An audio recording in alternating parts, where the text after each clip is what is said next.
This is Messages from the Universe with Lori Wondra of Your Life Core. Here, Lori delivers information from the Mastery Realms related to astrology, planetary influences, energy surges, and generally how we are evolving. She connects with angels, guides, ascended masters, astro beings, and those that come forward with messages to help us on our journey. Welcome, everyone, to Messages from the Universe podcast. Hello, this is Lori Wondra, and thank you for listening.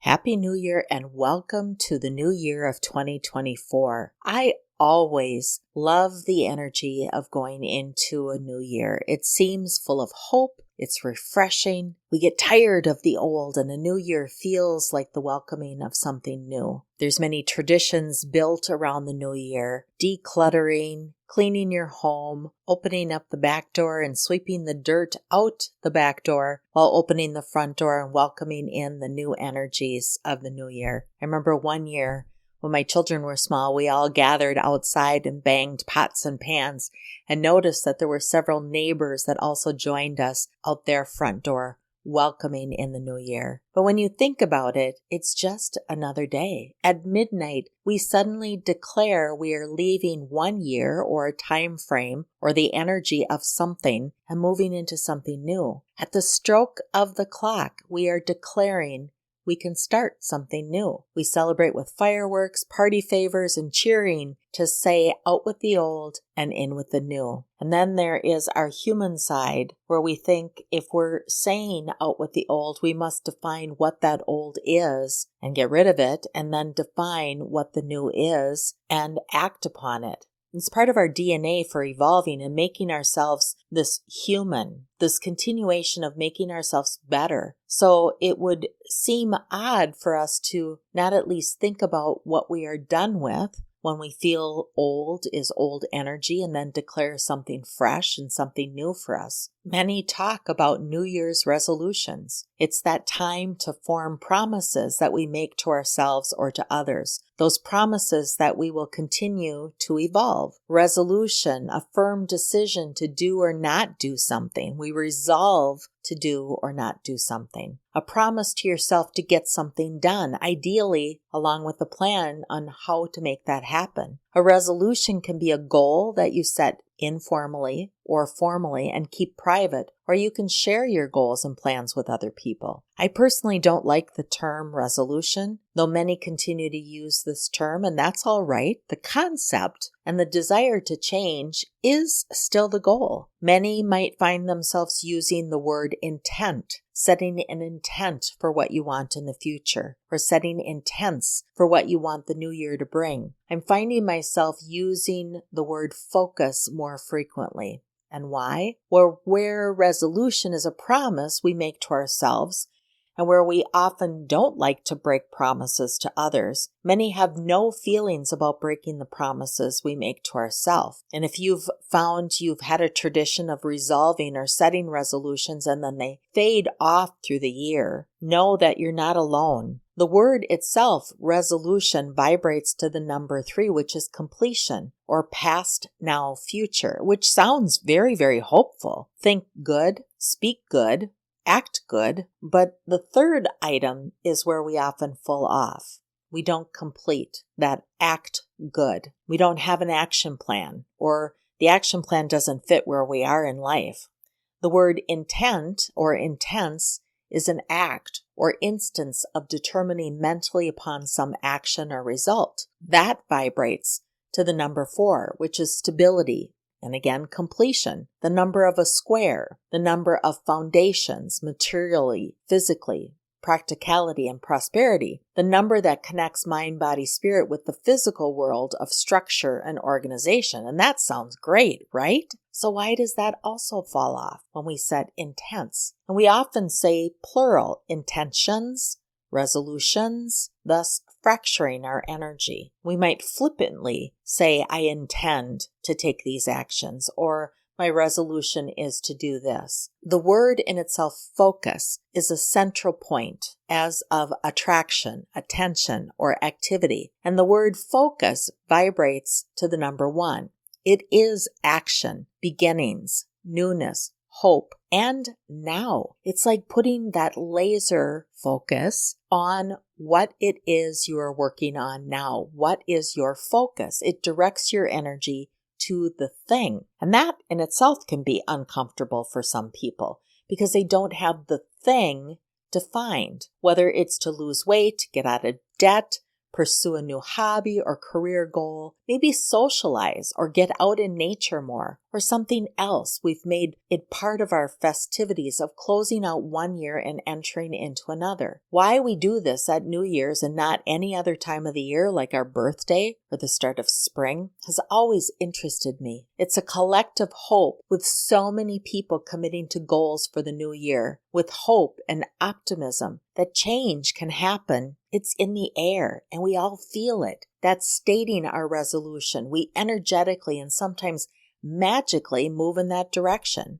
Where the reality is, however, that over 90% of New Year's resolutions will be abandoned within just a few months. This may begin a mental cycle of failure for some people, where giving up on what was promised means you've broken a promise to yourself. And that brings in feelings of failure, guilt, telling stories about why it didn't work out, or it turns into something bigger where you don't share any of your visions or goals because you fear failure or that you break a promise to yourself or to others around you. So why doesn't this work? Some reasons include the idea that maybe you're thinking too big and not considering the why behind them, or the fact that you may not be ready for the change. It sounds good, but maybe you're not in a energetic position to actually make the change. Perhaps something is not healed that's allowing for the beginning of a new chapter. Maybe you have to finish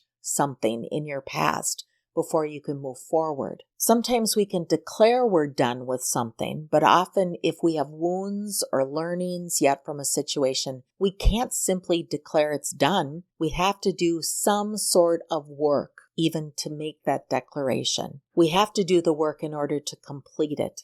It's like building a house. You can't just declare it's done. You have to finish the work. It has to pass inspection. Sometimes you have to live in it for a while before you see where all the flaws or the improvements still need to happen. Optimism is great, but it's often not enough for change to occur. There are natural changes that we are ready for, and the universe is already leading us in this area. And if we pay attention, we are already moving in that direction, and maybe the goal is to release any resistance we have to the change. Usually New Year's resolutions are optional things. So if we hate doing it, any goal we set is just pain, and we're really not sure what the reward is going to be, we're just not going to do it. For example, if your resolution is to go to the gym 3 times a week, but you hate going to the gym, you know you won't meet your goal. You have to understand the why behind that goal. What has you desiring to go to the gym 3 times a week? What's the goal? We also have to understand the pain of not changing. And that pain of not changing has to be greater than the pain of changing for us really to invoke change. As humans, there are stages of change, and there's a model, stages of change model, that can be used as a way to understand the process that people go through before they psychologically are ready to change. And the model consists of the following stages. 1 is pre-contemplation. This is about starting to become aware that there may be something that needs to change. And characteristics that pop up in this stage are denial and sometimes pure ignorance of the problem. Sometimes it's pointed out by somebody else, but that doesn't mean you are ready for the change. And strategies to navigate this stage is rethinking your behavior, being very observant and analyzing yourself and your actions, how you respond to certain situations and how people might respond to you. One of our steps of evolution is to become more observant. So of course, the universe is going to give us plenty of opportunities to observe ourselves, to practice the skill and the gift of observation, assess the risks of any current behaviors or experiences that we have. Dive into the whys. Don't be afraid to ask the hard question of, have you ever tried to change this behavior in the past? How do you recognize that it even is a problem? What would you have to have happen for you to consider this to be a problem? And why do you want this change? How would your life or you be different with this change? And what would you need to focus on? There's that word, focus. What would you need to focus on? The second stage of change is contemplation. You're thinking about the change. And the characteristics here are ambivalence and often conflicted emotions. Do I need to change? Do I want to change? Do I want to do the work? And the strategies to navigate this are to weigh out the pros and the cons of any change. Confirm your readiness and your ability to change. Identify any barriers to change, processes, people, places, things that might need to change in order to support you changing. And during this stage, people often become more and more aware of the potential benefits of making the change, but the costs tend to stand out even more. The work that needs to be done. This can scare people away. This conflict creates a strong sense of ambivalence about changing. Because of this uncertainty, the contemplation stage of change can sometimes last months or even years. So it requires focus. Many people never make it past the contemplation phase, or we make empty promises. There again, resolutions, intents, or focus. We make those promises to change. You may view change as a process of giving something up rather than a means of gaining emotional, mental, or physical benefits. If you are contemplating a behavior change, there are some important questions to ask yourself. Why? Why do you want to change? Is there anything preventing you from changing? And what are some things that could help you make this change? And what would you need to focus on? There's that word again. And stage 3 is preparation. You start putting a plan together to make a change. And characteristics are experimenting with small changes and collecting information about change. Oftentimes we plan for something so huge, we make it incredibly impossible to make the change. So start small. The strategies to help you navigate this is write down your goals, prepare a plan of action, make a list of motivating statements or motivating actions or celebrations of outcomes, and start small. And during the preparation stage, you might even make or begin to make those small changes to prepare for larger life changes. For example, if your goal is to quit smoking, you might switch brands or smoke less each day. If it's to get to the gym, you might start by walking or doing some activities at home as you prepare. You might also take some sort of direct action, such as consulting a therapist, a professional, joining a health club, or reading some self-help books. If you're looking for a career change, you may update your resume. Start to make a list of places or jobs you'd like to have, people that you might contact. You focus. You begin to hone in what is important to focus on. And stage 4 is about you make the change. You direct action toward a goal. And strategies to help you navigate this is reward your celebration of your successes. Acknowledge this stage. Acknowledge where you hit a goal, you succeed, or even when you've run into bumps in the road. Acknowledge that you've hit this place in the goal and adjust. During the 4th stage of change, people begin to take direct action to accomplish their goals. And that includes acknowledging what doesn't go so well. Oftentimes we fail because the previous steps have not been given enough thought or time of focus. So this is a step of just making adjustments. And as humans, we get to make adjustments. For example, many people make a New Year's resolution to lose weight and immediately start a new exercise regimen, embarking on a healthier diet and cut back on snacks. And these definitive steps are vital to success, but these efforts are often abandoned in a matter of weeks because the previous steps haven't been overlooked. And they're too overwhelming. We haven't prepared ourselves. We haven't done the mind work as to why. It's a disruption, and we don't like disruptions, so we stop. If you're currently taking action toward achieving any goals in life, congratulate yourself. Reward yourself for any positive steps that you take. reinforce, and support are extremely important in helping maintain positive steps towards change. But don't be afraid to have any setbacks, as this is just an adjustment, just a change of course or a change of plan. So take the time to review your motivations, your resources, and of course your progress in order to refresh your commitment and believe in your abilities. Understand and continue to focus. Focus on why you're doing this. What am I going to do today? What am I going to do this moment? Not in a month, not in a year. What am I going to do today? What's your progress today? And then what's the next step for continued success? And then we get into step 5, which is maintenance. And this is where you determine how to maintain the change. It's one thing to change and stay there without falling back into old patterns, old beliefs, the comfort of what you've known before. The characteristics are maintenance is really, it's a new behavior. It's avoiding any temptations, avoiding relapse or mental cycles of self-defeat. The words that might spin in your head like, I can't do this. I've been here before, but I've also had setbacks or failures before. Or the question of, why am I even doing this? Why am I working so hard? You also might experience a fear of accomplishment. So once this is accomplished, then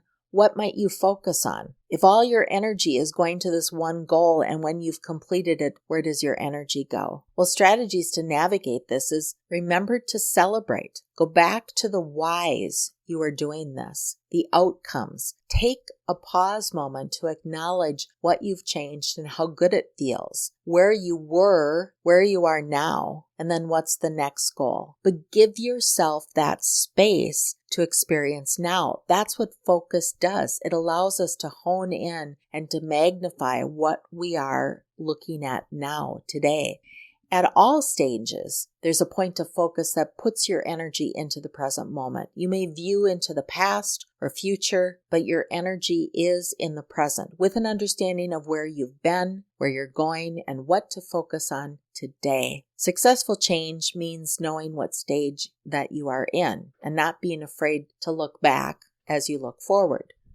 Pre-contemplation, contemplation, preparation, action, or even the stage of maintenance. Most set a resolution or intent when they are at the action stage, but haven't gone through the whys or planning phase. I'll set a goal and figure it out as I go. Just doesn't work. That's like saying I'm going to build a house and figure it out as I go. Some projects or goals require a plan. And if you're seriously going to make sustainable progress, you have to go through these steps. You have to have the steps of pre-contemplation, contemplation, preparation, planning, action, and then maintenance. I often give out stones that have a word printed on. I do this during events, sometimes with friends, clients. And I've noticed a new trend over the years where people often choose their word for the year. And this is good. But I'm always curious how people might use this. Might it be a reminder of what your focus is in whatever action you're taking? A word such as happiness comes to mind. That in whatever action I take, I will find happiness in this activity. Even if I trip and fall, I'll find happiness in this activity. Now there's a focus. How about the word peace?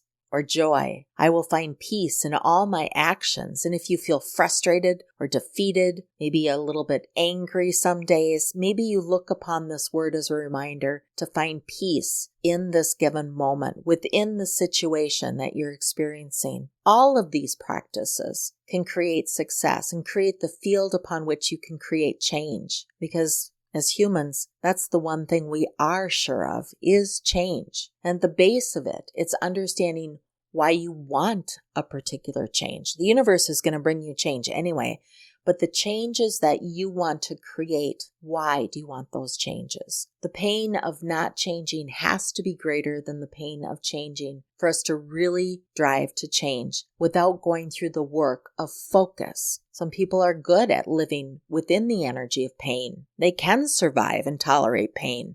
So we need to focus on why we want this change. What needs healing? and understanding. What would this change mean for us when it's complete, or as we are making progress? We have to continue to focus on what we want and why we want it, and as always, be aligned to the path of the soul. New Year's comes once a year, but we have the ability to declare change at any time of our life. Every moment provides that opportunity to continue our goals or start new ones, to focus. This is such a powerful gift we have as humans, the ability to shift our energy and therefore the direction and the experiences that we have. We can focus. Focus your energy, and along the path, if you need help, ask your angels, ask your guides, your loved ones to help you. The universe has you, and the universe will help you focus. I'm Lori Wondra of Your Life Core. Thank you for listening.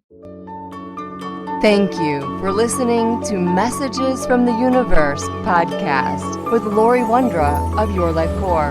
For current events or to schedule a private session with Lori, please visit yourlifecore.com.